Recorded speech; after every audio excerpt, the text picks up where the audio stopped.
स्वागत है आपके अपने मिसेस पर्वत यूट्यूब चैनल पर। आप सभी ने संध्या समय देखा होगा कि अधिकांश घरों के द्वार पर दीपक प्रज्वलित होता रहता है। यह देखकर आपके मन में प्रश्न जरूर उठता होगा कि आखिर ऐसा क्यों किया जाता है और द्वार पर दीपक जलाने से किस फल की प्राप्ति होती है। तो चलिए दोस्तों, आज हम इस प्रश्न का उत्तर एक अत्यंत सुंदर कथा के माध्यम से जानेंगे। भगवान श्री कृष्ण ने मुनि श्रेष्ठ देवर्षि नारद जी को एक कथा सुनाई थी।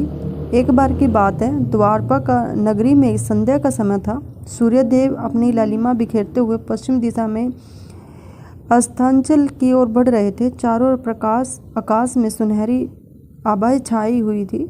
समुद्र की लहरें मंद मंद गुनगुना रही थी और समस्त द्वारका नगरी में एक दिव्य शांति व्याप्त थी। उसी समय देवर्षि नारद जी नारायण नारायण का नाम जपते हुए द्वारका नगरी में पधारे। जैसे ही वे भगवान श्री कृष्ण के राजा प्रसाद के समीप पहुंचे, उन्होंने देखा भगवान श्री कृष्ण के द्वार पर एक दीपक प्रज्वलित हो रहा है। उसकी लौ स्थिर, उज्जवल और मोहक थी। ऐसा प्रतीत हो रहा था मानो वह द्वीप केवल तेल और बाती से नहीं बल्कि श्रद्धा और भक्ति की ज्योति से जल रहा हो। नारद जी ने जब उस दीपक को द्वार पर जलते हुए देखा तो उनके मन में इस रहस्य को जानने की जिज्ञासा जाग उठी। के समक्ष हाथ जोड़कर बोले, हे द्वारकादासी, हे योगेश्वर, यह दीपक तो संध्या के समय आपके द्वार पर प्रज्वलित हो रहा है। इसका क्या उद्देश्य है? यह परंपरा क्यों निभाई जाती है? और जो भक्त संध्या के समय अपने द्वार पर दीप जलाता है उसे कौन सा पुण्य फल प्राप्त होता है? नारद जी द्वारा पूछने पर भगवान श्री कृष्ण मंद मुस्कान के साथ बोले, हे देवर्षि नारद, तुम्हारा ये प्रश्न अत्यंत उत्तम और लोक कल्याणकारी है। संध्या का दीप केवल प्रकाश नहीं, यह अज्ञान के अंधकार को मिटाने वाली ब्रह्म ज्योति है। जो व्यक्ति श्रद्धा से संध्या दीपक जलाता है वह न केवल अपने घर को आलोकित करता है बल्कि अपने कर्मों, विचारों और आत्मा को भी प्रकाशित करता है। हे मुनि श्रेष्ठ, इस संबंध में मैं तुम्हें एक पौराणिक कथा सुनाता हूँ जो इस प्रकार है।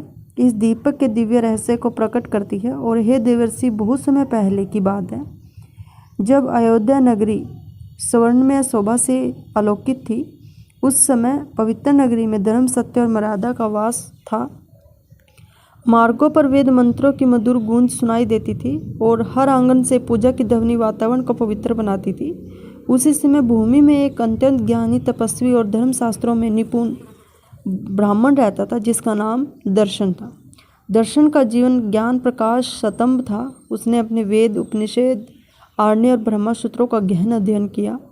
धर्मशास्त्रों के प्रत्येक सूक्ष्म नियम की उसे पूरी जानकारी थी। यज्ञ अनुष्ठान और वेद पाठ में उसकी निपुणता इतनी अद्भुत थी कि नगर के लोग उसे ब्राह्मण श्रेष्ठ कहकर संबोधित करते थे। परंतु हे देवर्षि, उसके पास ज्ञान तो था किंतु भक्ति का मधुर रस उसके जीवन में नहीं था। वह पूजा करता था पर केवल एक कर्तव्य के रूप में। उसके हृदय में श्रद्धा की वह आदरता, प्रेम का वह भाव और समर्पण की वह गहराई नहीं थी जो किसी सच्चे भक्त के हृदय में होती है। उसके जीवन में यह कमी उसके ही घर में पूरी होती थी, क्योंकि उसकी पत्नी रोहिणी एक अत्यंत पुण्यवती, सती और भक्ति नारी थी। रोहिणी का जन्म ही मानव भक्ति के लिए हुआ था। उसका मन हर क्षण ईश्वर में रमा रहता था। उसके नेत्रों में सदा भक्ति की अश्रुधारा झिलमिलाती रहती थी और उसकी वाणी से हर समय भगवान विष्णु के नाम की मधुर गूंज निकलती थी। रोहिणी का जीवन एक अनुशासन की मूर्ति तथा प्रतिदिन वह ब्रह्म मुहूर्त में, जब संपूर्ण संसार निद्रा में लीन रहता, वह उठ जाती थी, ठंडे जल से स्नान करती, स्वस्थ वस्त्र कर धारण कर घर के मंदिर में दीप जलाती और अत्यंत श्रद्धा से भगवान विष्णु की आराधना करती। उसका भक्ति भाव ऐसा था मानो स्वयं देवी लक्ष्मी उसके हृदय में वास करती हो। सुबह का समय हो या दोपहर का, रोहिणी का मन सदा भगवान के नाम पर लीन रहता था। जब संध्या होती, सूर्यदेव अस्ताचल की ओर गमन करने लगते, तब उसका भक्ति भाव और भी प्रबल होता। वह पूरे घर को लीप पोत कर स्वस्थ करती और अपने आंगन को ऐसे सजाती जैसे कोई देवालय हो। फिर अपने मन को पूर्ण शुद्ध कर पवित्र भाव से द्वार के पास जाती और एक छोटा सा दीपक अपने हाथों से प्रज्वलित करती थी। उस दीपक का प्रकाश जैसे अंधकार को नहीं बल्कि अज्ञान को नष्ट करता था। जब वह दीप जलता तब रोहिणी अपने दोनों हाथ जोड़कर भगवान से प्रार्थना करती, हे प्रभु, यह दीप केवल मेरे घर के लिए नहीं, यह आपके चरणों के लिए है। इसमें मैं अपनी श्रद्धा की ज्योति अर्पित करती हूँ।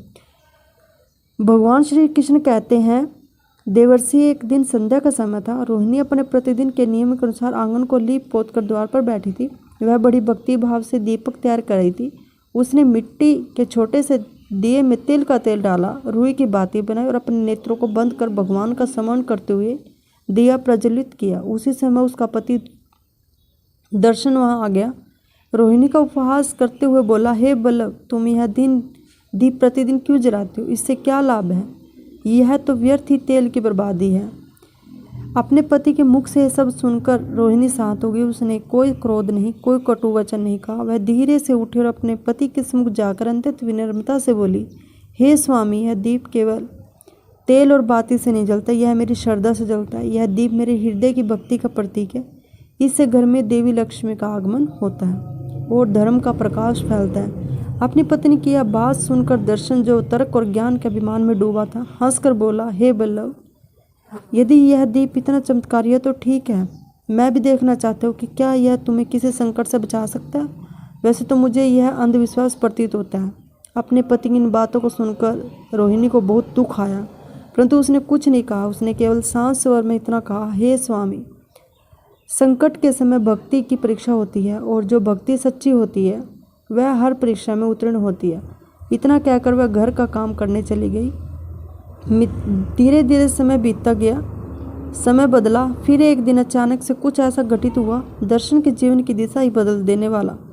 अयोध्या नगरी पर एक भयंकर अकाल का प्रकोप छा गया। आकाश महीनों तक सूना पड़ा रहा। बादल आते थे तो बरसते नहीं थे। खेत सूख गए, तालाबों का जल समाप्त हो गया, धरती की में दरारें पड़ गई। संपूर्ण नगर भय और पीड़ा में डूब गया। अनाज के दाम आकाश छूने लगे। भूख के कारण बच्चे रोने चीखने लगे। माता पिता असहाय होकर उन्हें निहारते। धीरे धीरे वह अकाल इतना बढ़ा कि राजमहल तक में अन्न की कमी होने लगी। मित्रों, आगे श्री कृष्ण जी कहते हैं, हे देवर्षि, उस विपत्ति की अग्नि से सुदर्शन का घर भी अछूता ना रहा। जिस घर में कभी यज्ञों का धुआं उठता था, वहां अब चूल्हा तक ठंडा पड़ा। वेद पाठ का स्वर अब भूख की आह से दब गया। घर में रखे अन्न के दाने समाप्त हो गए। जल का एक पात्र तक दुर्लभ हो गया। दर्शन जो स्वयं को बड़ा ज्ञानी समझता था, वह विवश हो गया। उसके मुख पर निराशा की रेखाएं उभर गई। परंतु इतना सब कुछ होने के बाद भी रोहिणी का विश्वास इधर से उधर नहीं हुआ। उसने अपने प्रभु में विश्वास रखा। वह भूखी रह लेती, परंतु दीपक फिर भी जलाती। उसने अपने नेत्रों में आशा की ज्योति रखी और अपने पति से कहा, हे स्वामी, यह दीप चाहे कितना ही छोटा हो, इसका प्रकाश मेरे विश्वास से बड़ा है। जब तक यह दीप जलेगा हमें कुछ नहीं होगा। हर संध्या उसी प्रकार द्वार पर दीप प्रज्वलित करती रही। उसके घर में अन्न जल समाप्त हो गया। इसके बाद भी वह दीप जलाती थी, क्योंकि ईश्वर के प्रति उसका विश्वास अटल था। हे देवर्षि, समय की वह बात बड़ी अद्भुत थी। चारों ओर भयंकर अंधकार फैला हुआ था। आकाश में न तारा झिलमिला रहा था, न चंद्रमा की कोई किरण धरती पर उतर रही थी। दिशाएं मौन थी, वायु थमी हुई थी। अयोध्या की गलियां सूनी पड़ी। हर घर में भूख और चिंता का साया था। परंतु दर्शन के द्वार पर फिर भी वह दीप जला रहा।